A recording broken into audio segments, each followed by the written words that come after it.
The third step in our approach is to further reduce healthcare spending in our budget. Now here, the difference with the House Republican plan could not be clearer. Their plan essentially lowers the government's health care bills by asking seniors and poor families to pay them instead. Our approach lowers the government's health care bills by reducing the cost of health care itself. He could not have sounded more genial and professorial when he said it. It could not have sounded any less blunt. But the point he was making there was both blunt and confrontational and important, and it needed to be said. And that's what this speech was like today. Whether or not you saw the president's speech, my advice to you is to read it at some point. It's not very long. It only prints out to 8 or 9 pages long. But you can print it out. You can actually print it out from our website tonight. We've posted it at maddowblog.msnbc.com. We've got the full text of it there. If you did not see the speech and your first contact with it is going to be reading it, you will think when you're reading it that when he gave this speech, he must have been breathing fire and pounding the podium. Nothing could be further from the truth. He was utterly sedate. It looked like a Rotary luncheon address. But the message here was less Rotary and more roundhouse. That point about the Republicans' plan for making health care cheaper by making old people and poor people and disabled people just pay more for it, that is a blunt, confrontational point, and it is a good point.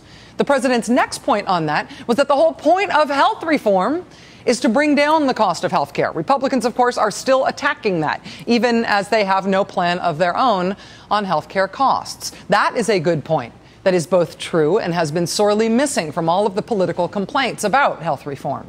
The president also made the point today that the Paul Ryan proposal to privatize Medicare kills Medicare. That intrinsic to the whole idea of Medicare is that it is an entitlement, that it exists as a safety net, that everybody can depend on it. Medicare and Social Security and Medicaid are entitlements for a reason, and by the way, they work.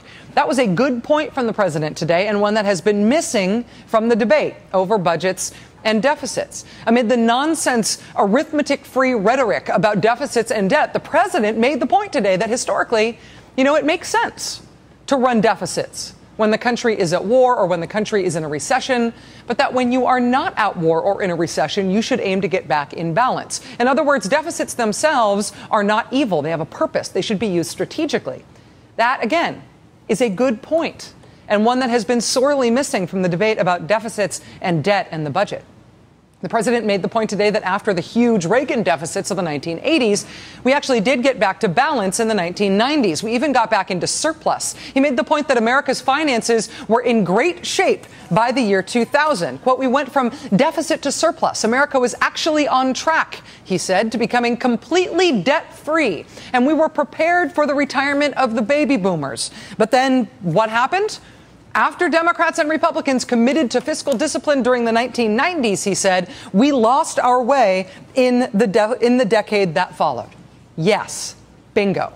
Mr. Obama continued, we increased spending dramatically for 2 wars and an expensive prescription drug program. But we didn't pay for any of this new spending. Instead, we made the problem worse with trillions of dollars in unpaid for tax cuts. Tax cuts that went to every millionaire and billionaire in the country. Tax cuts that will force us to borrow an average of $500 billion every year over the next decade.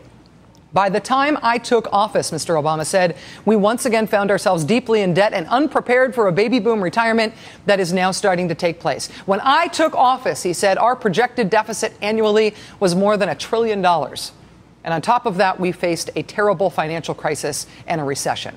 And what do you have to do in a recession? Like he said before, right, earlier in the speech, in a recession, you are supposed to be able to run a temporary deficit in order to keep the economy ticking. Having to do that itself makes sense. He made the case for that today.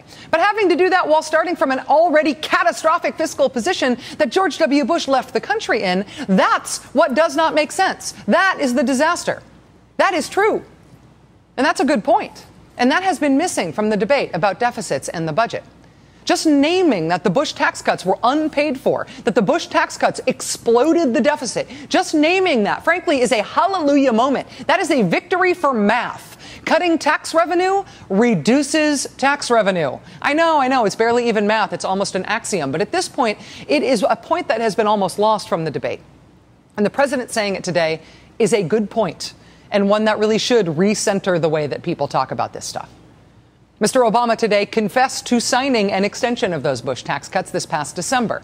But he again said that he didn't think it was a good idea. He only did it under duress in order to stop something worse from happening that the Republicans were going to force.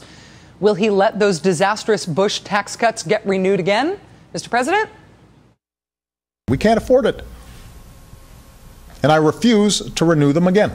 I refuse to renew them again. Cut that out and stick it to the fridge. Beyond nailing the last Republican president, though, for the disastrous impact of his unpaid-for tax cuts, President Obama today nailed the Republican Party for proposing even more of the same fiscally irresponsible, arithmetically challenged tax cut nonsense. House Republicans, he said, are calling for $1 trillion in new tax breaks for the wealthy. Think about that, he said. In the last decade, the average income of the bottom 90% of all working Americans actually declined. Meanwhile, the top 1% saw their income rise by an average of more than $250,000 each. And that's who needs to pay less taxes? Again, when you read this speech, you would think he would be fire-breathing here, right? I mean, he is making fire-breathing points.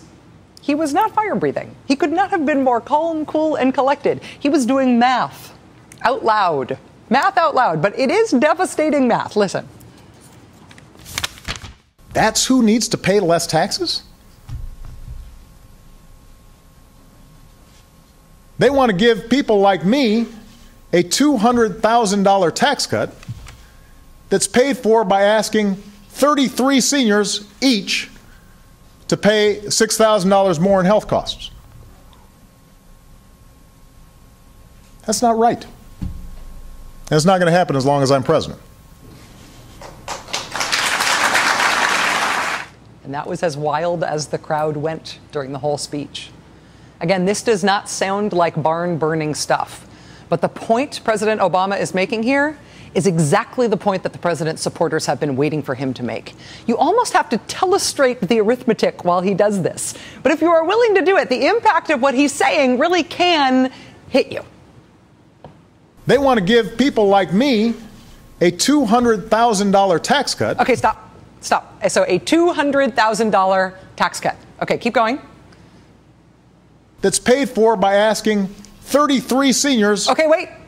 33 seniors. Do we have an icon for seniors or something? Yes. Okay, 33 seniors. Okay, keep going. That's paid for by asking 33 seniors each to pay $6,000 more in health costs. Freeze. Stop it. 33 seniors pay $6,000 each. The math. Okay, finish it. That's not right. And it's not going to happen as long as I'm president.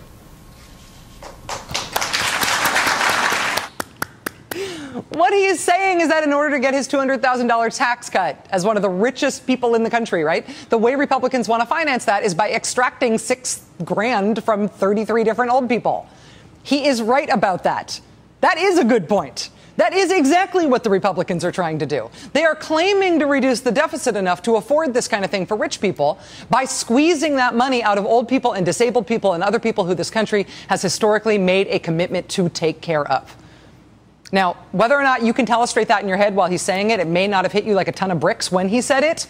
But the president here is making the case that the Republicans' proposal for America is transferring resources and money from people who really do not have it to spare in order to give a ton of those resources and money to people who are already rich.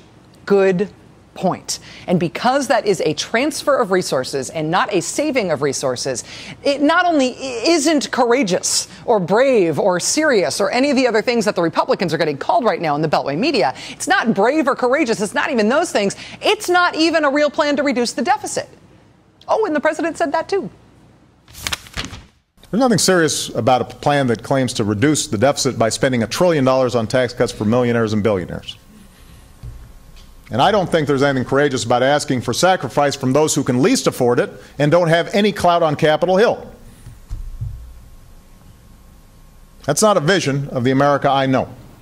It is about transferring money from politically powerless people who don't have much to rich people and claiming that's about the deficit when it is plainly not. That is not serious or courageous. In fact, it is radical and it is something that does not resonate with American values. So said President Obama today. Whatever you heard about this speech, whether or not you believe the way that I am describing it, whether or not you watched it today, I never say on this show, print out and read this thing, or I very rarely say it. In this case, if you have a second, print it out and read it. Print it out, keep it around till you have a minute, spend a few minutes reading it. If you are a liberal, or if you are a centrist, if you are a person who voted for President Obama, if you were worried that President Obama would not confront the Republicans on what they are trying to do with the economy and instead would triangulate against it, Mr. Obama did not do that. If you were worried that President Obama would sell out Medicare and Medicaid and Social Security and say we can't afford them anymore, like the Republicans wanted him to say, Mr. Obama did not do that. If you were worried that he would let the Republicans and the Beltway media get away with this bogus assertion that they make constantly, that Social Security is somehow causing the deficit when it is not, he did not do that. He, in fact, called that out as bogus today. If you were worried that Mr. Obama would follow the Republican line, that deficits themselves are always evil, that he would ignore the fact that Republicans are the ones who create the worst ones and at the worst times, Mr. Obama emphatically did not do that. I am a liberal. I am a liberal, and therefore I am a professional worrier about Democrats talking smack about what liberals value, and about Democrats trying to sound like Republicans, and about Democrats who are afraid to confront Republicans and who instead ape Republicans' framing about what's wrong with the country, in particular what's wrong about the economy and what our available options are. You know, coming out of this last deal on the budget that President Obama made with the Republicans on Friday night, frankly, this president gave liberals reason to worry all over again. But today, if this is the start of 2012, if this is how the rest of this term is going to go leading up to his reelection effort, if this is how President Obama is going to run for reelection, if this is the way he's going to call Republicans out for what they're for and explain what's really going on in the economy and speak up for his own values and explain to the country why he believes Democrats' values are the right ones on this stuff, then as a liberal, I am less worried than I was. My only worry really at this point is why did he give this speech at 1:30 on a Wednesday and sort of whisper it? With a little fine tuning, I think this one could be a barn burner. I could imagine this one in a stadium over and over and over again.